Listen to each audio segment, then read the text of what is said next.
All right, and here is our guest of honor, Brian Cavanaugh. How does it feel to be back at the Freedman? It's very great. It's been a while, but awesome. Yeah, well, we have loved having your exhibition here on campus. Certainly love to see you guys both back, and having it over Alumni Weekend has really been exciting too. So kind of a final little closing here. For all those who can't join us, this is also a great option for a virtual tour. So we're gonna just go in and chat a little bit with you informally about your creative process, the exhibition, all of that kind of stuff. Sound good? All right. Here we go. What do you think? Your name's on the wall. You like it? It's incredible. So let's stop and look at this first piece a little bit. And I'm gonna get up kind of close so folks can see some of the detail here. Tell us a little bit about what we're seeing in this piece, but also in general about the show and your creative process. The works in the show use data as the medium and source for all the works that we see. And the data specifically is from my photo library throughout the year 2020, looking back at a period of time in which I didn't creatively produce any other work, but after the fact, looking back, I wanted to analyze and think about how I used my time and who I was with, where I went, thinking about that period of time in the pandemic and lockdown. Were we really shut inside a small apartment for a whole year? Right. And those types of questions really came to the forefront of my mind. And so in this piece, we're looking at 365 days from January 1st to December 31st. Wow. And each line represents a photo when a day was taken. So January 1st, I had a photo. And then a couple days later, a week later, there were a couple of gaps, where I didn't have a photo in my library. And what I did is I took a look at, if I had a photo, what the most dominant color was within that photo, which is the different colors within those lines. And then the third thing I looked at was the photo taken at home or was it taken outside of the home? So all of these solid lines indicate a day where I had a photo and I was at home.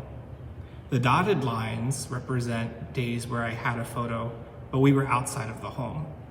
Whether that was just outside on the street for a short walk or a morning in the park. Awesome. Now this differs quite significantly from the way that you've approached your work in the past and the data that you've mined. If I remember correctly, you had used social media to extract data and then to come up with these beautiful new pieces. So tell me what really led you to the diversion there in creating. Yeah, before all the work in this show, I was mining data from social media, specifically Instagram, and collecting hundreds of thousands of photos and all the metadata that is harvested with that. So captions and usernames and likes and geolocations and things like that. And I was creating work out of that. What I came to find out working with that data and specifically the color data, thinking about what colors are in each photo, analyzing every pixel, hundreds of thousands, millions of pixels within the photos, is that Instagram and filters and the way people share with hashtags are very similar. Mm-hmm. And so over time, that led to a lot of similar data. And what really interests me are the outliers, where there are gaps in the data or where there are colors that stand out. And I just wasn't getting that. And so when I started the work in this show, I really thought about, well, how can I make this more personal? And what can I do to think about my own time, and my own data, and the quantified self, and bringing that forward. I was just giving them a little chance to look at that statement as well, and you were referencing Giorgia Lupi's work as well. So tell me a little bit about how she inspired you. In 2020, Giorgia Lupi, she's an information designer, published a piece in the New York Times called At Home. And she documented these moments in her life that were like the first time and the last time she did something within the pandemic. So the first time, or the last time she did something within the pandemic, and then the first time as sort of the lockdown, everyone reemerged from that. And when I saw that, I was really inspired by thinking about how can I apply this in my own work, in my own life, but also sort of the permission to be okay with, having those lasts and having those firsts again, because, periods of, where you don't produce anything, and that's okay. It's sort of the permission to forgive yourself and move forward. Absolutely, and that's a pretty profound discussion, I think, to have, even if it's just with yourself, about first and last when you're in the middle of a pandemic. So that shows some bravery there for sure as well. Yeah. Let's move on and look at some of these other pieces. We've got several folks online with us now. Your mentor, Matt Garrison, has joined us. That's always lovely to have one of your professors on here as well. Hi, Matt. Hi, Matt. Tell us a little bit more about this piece. So where the last piece looked at 365 days, this looks at my entire photo library from 2020. And it starts with the very first photo I took and moves across to the very last. And so there are 7,870 photos that I had in my library from 2020. And what this piece does, it looks at all the colors within those photos, and it creates a color histogram. So the programming language that I use is processing, and so each photo is put into the program, and it analyzes all the pixels and what colors are found in the photo. And then it produces a color histogram, which is a distribution of those colors and how frequent they are within that photo. And so each photo is represented as a color histogram from left to right, and then it creates a new row, and again from left to right, and it produces all the way down until the last photo of the year. So it looks like you had some days where you maybe were outside on those big green patches. Yes, yeah, those are the highlights for us. So we definitely, wherever we were at that time, were able to get outside for a little bit, and some blue skies there. And what I have found over the years in working with color data, working with photos and social media, is that a lot of the values and color values are very similar, like I mentioned. Mm-hmm. They're the tans and browns and all of these types of values. And what I found, at first I was very taken aback by that, because there wasn't a lot of variety, and it wasn't visually sort of as interesting as sort of those like bright reds and things like that. Right. But when I was looking at my own data, I realized that those values, more likely than not, were of people in my photos. So those were my kids. That was my wife, myself, the very few family that we saw during lockdown. And that meant something to me more than when I was harvesting hundreds of thousands of Instagram photos with people that I didn't know personally. Yeah, absolutely, it makes sense, especially again during the pandemic, and that very personal aspect of how it influenced you and impacted you and your family. So let's talk about both of these, because they look very similar in nature. Mm-hmm. So What are we these two seeing here? works each use 1 and 2 photos adjacent. So the third, 341st and 342nd photo in my library, and the 507th and 508th. And instead of looking at hundreds of photos or thousands of photos at a time, I decided to look at 2 photos at a time. And what these pieces do is, instead of creating a color histogram, they redistribute all the pixels by color value. So we took a look at some light values and dark values, and it just sort of spread them out by color value.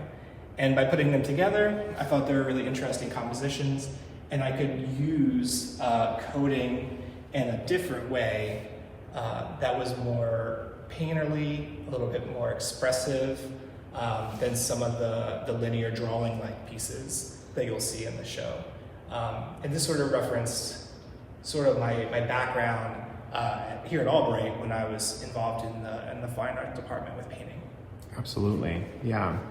Yeah, and we also see kind of the marriage of that study of the fine art that you mentioned when you were here, but also your interest in digital media that was prominent during your study time here as well. Mm-hmm. Really coming forward. And these are beautiful, both in person, but certainly digitally as well, I'm sure, looking at the raw data. Just the colors, the new work that's created out of what you've extracted and mined from the data is really interesting. Beautiful. So now we have a single version here. Tell us a little bit about that. These two works are very similar to what we just saw in that a single photo is redistributed by color pixel value. But I'm also introducing another element, and that's part of the original image as another layer in the program. And so it's producing and redistributing the color pixels into one image, and then it's reintroducing other elements from the original. So this is a picture originally of my son at a park, and the pixels were redistributed, and then I brought back part of the original photo in the same program as another layer. I love that. Yeah, I know one of our faculty members, Kristen Woodward, mentioned this is probably her favorite from the show, just because of that kind of ghostly figure that kind of merges with the data extraction that you've done to create the beautiful background image there. Really gorgeous. As I was working through this, it was really about a process of deconstruction and construction after that, Mm-hmm. and what that meant throughout coding. It's also a very different way of working. Absolutely. Yeah, we talk about looking a lot in tours and art in general, how to view art and things like that. But there are a lot of different ways of looking, and this is a perfect example of this whole exhibition. All right, let's take a look at these two. Actually, you've got several kind of in this vein, it looks like.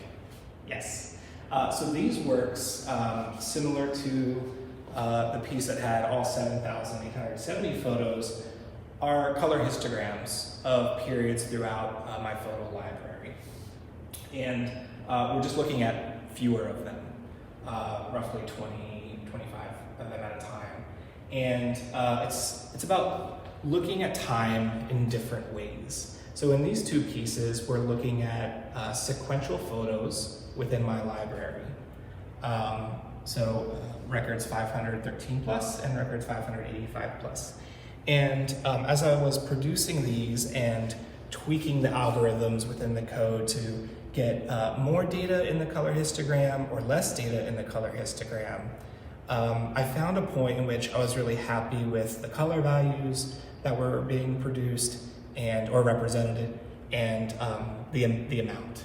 And so, when the program goes through, it animates, it outputs all of the data, and it stops, and then I have the option to save it if I like it, tweak the algorithm, or move on to the next sequence. Nice, very nice. And what was the reason for the color option? This is one of the darker pieces that you have. Yeah, this one stands out as sort of an outlier for me. The output was very similar in all of these hues. So all of these very dark hues, I don't know if you can see it in the Facebook Live, came out to be very similar and on a white background. And I chose to put it on a black background to really accentuate the pops of color down here. So these were the dominant colors in the photo, and instead I was sort of reversing that idea and said, instead of looking at the dominant colors, throughout the rest of the show, I kind of wanted to focus on the less dominant colors, the ones that were found in very few parts of the photo, but are almost the most striking. Absolutely, yeah, great understanding of color theory in that, clearly. Beautiful. And these are also some very colorful works in the same vein. Tell us a little bit about these. These two pieces, instead of looking at sequential photos, look at time and days. So each of these pieces represent 23 days in 2020. The first in August and the piece on the right in October. And so I'm still working with color histograms. I'm still working in the same vein of each vertical bar representing one day, But what I'm doing differently is I'm showing days in which there were not photos.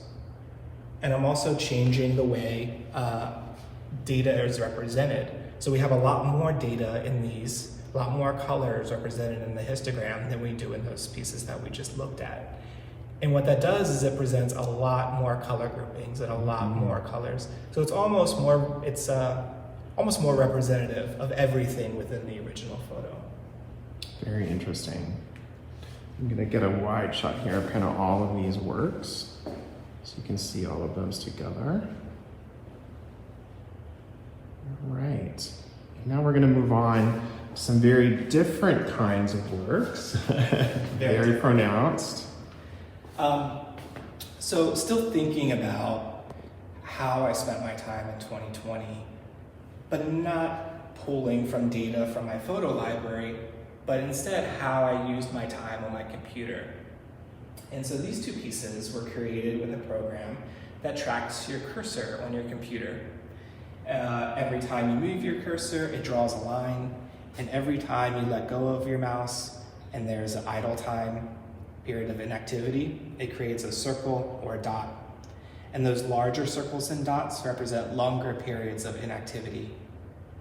And so the piece on the right is approximately 8 hours from 2020 in May, and the piece on the left was about 9.2 hours from September. I love that these pieces are, I mean, all of these in some ways are a diary, but these in particular really track kind of what you were saying, your movements or your inactivity in a very specific way, and is such a great kind of clever use of programming to really create art. Very lovely.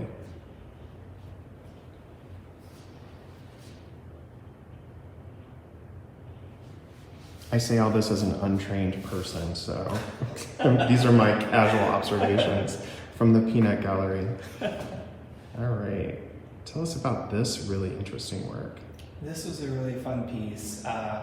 This again uses all several thousand photos from my library, but I'm also reintroducing those elements of, and was I home, was I not home? And looking at the color histogram in a different way. So each of these, what I call starbursts, is a photo from a time in 2020. And the color histogram, instead of presenting in a column, a vertical column, is represented by a starburst of lines originating out from a center point. And those lines are all different colors from the colors within the photo. And the lengths are the frequency of those colors as well.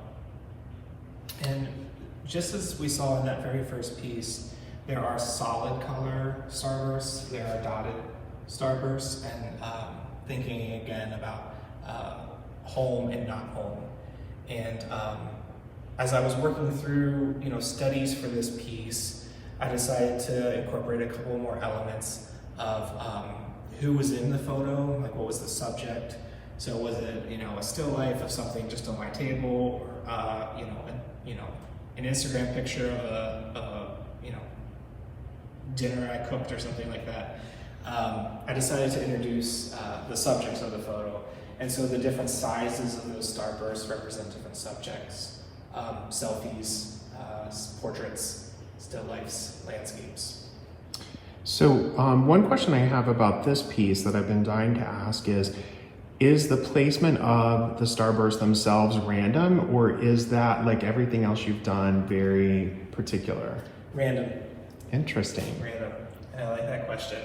The program decides randomly the X and Y value within this digital canvas. Okay. And then it draws. What's not random are the colors and the length of each line. Right, Yeah. right.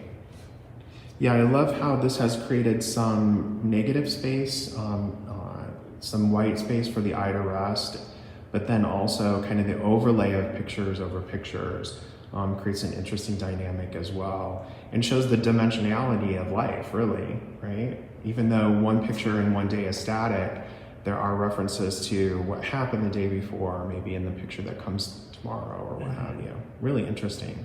Yeah, what's interesting is it almost makes a map or a constellation that's very similar in some ways to the other pieces, which were very purposeful, of where those lines and dots were placed from my cursor movements. But this piece is, I give some of the credit to the program for picking the random points. Hi, Austin, just joined us here. Good to see you. All right, so very similar technique, but different output for these. Right, here we get to see some of these starbursts up close. In each of these photos, or each of these starbursts rather, were different photos. We have about 12 in each. And you get a chance to see them sort of isolated by themselves, so that when you see the larger piece, it becomes a little bit more clear. I feel like somebody's taking pictures. I think we have a light that's flickering. Sorry, guys. And here you can get a clear view of one of those dashed line pictures. And then values of the length being very different. And then some that are mixed, dashed and not dashed. All of that. Where's my label here for these? Here we go.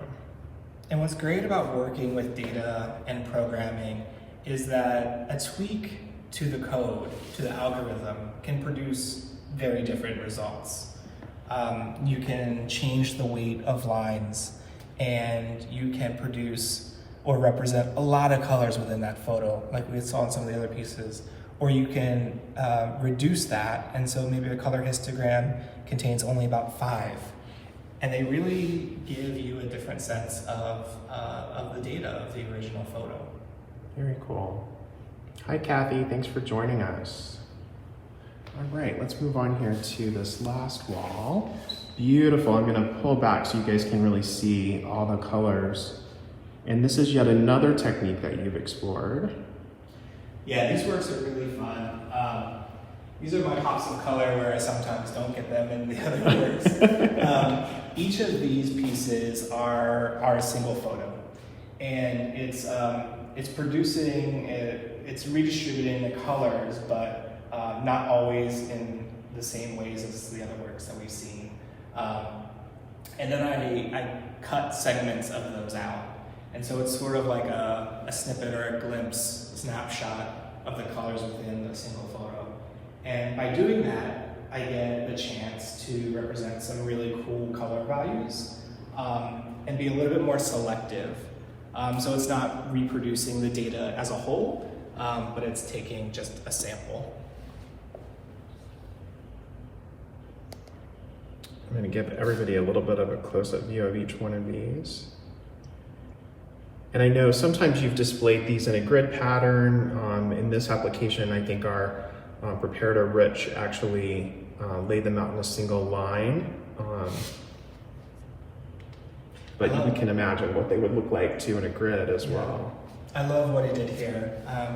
When he sent me a snapshot of the wall, he said he was thinking about how the data streams throughout the show were working, and this made a lot of sense. And seeing it in person, I was floored by how well it turned out. It was just a great idea. I agree. On Rich's part. I agree. I know I came in and I was like, oh no, these are supposed to be in a grid. And he's like, they look great this way. He had an instinct and went with it, and I think absolutely. It went really well. Yeah, and I don't usually question his instincts because he's also an artist, which is what I think makes some of his choices important, because he understands the artist as well and their perspective. But he has such a great eye. We're so lucky to have him. Beautiful work. So as we kind of come to the end here, I just wanted to ask your thoughts a little bit about what it's meant to you to come back to campus, to show at your alma mater. I mean, it is Alumni Weekend, so that's a fair question, I think. It's been incredible. I think there's tremendous value in staying engaged with Albright, staying engaged with the professors and the other students that we're here with. I still, talk with Matt Garrison, the former professor in the digital media department, and Kristen Woodward in the fine arts department, and others. And it means a lot to be able to have the opportunity to show work here, return and speak with them, and talk with the students and what they're interested in doing here. So, having a talk here, which is available, I think, on the CFA's YouTube channel, and discussing with the students their work and their process has been really great. Awesome. Very fortunate. Yeah, well, we are so fortunate that you came back to share your creativity with us, to engage with those students. Glad to have you here at the end for Alumni Weekend as well, and of course to see Heather and the kids. So that's really been awesome. So thank you so much for the privilege. We really appreciate it. If you guys want to know more too about Brian's work, and I'll give you a last little view. It is coming down today, so the show will close today, but we are happy to send you guys, you're getting a little sneak peek of our student show, happy to send you guys this little brochure. This is Brian Cavanaugh at home. Here, I'm gonna have you hold this. Thanks, Brian. There's a great essay that really informs more of your work by Joel Carrero. Joel was one of the mentors of Matt Garrison. And so it's also really interesting to see how Joel influenced Matt Garrison, and how Matt, as your professor, influenced your work as well. And so you can read more about that in this lovely trifold, which we're happy to send to you. Just drop us a little private message with your mailing address, and we'll send that to you in the mail. All right? Thanks for watching, everyone. Yeah, thank you so much. All right, we'll see you soon.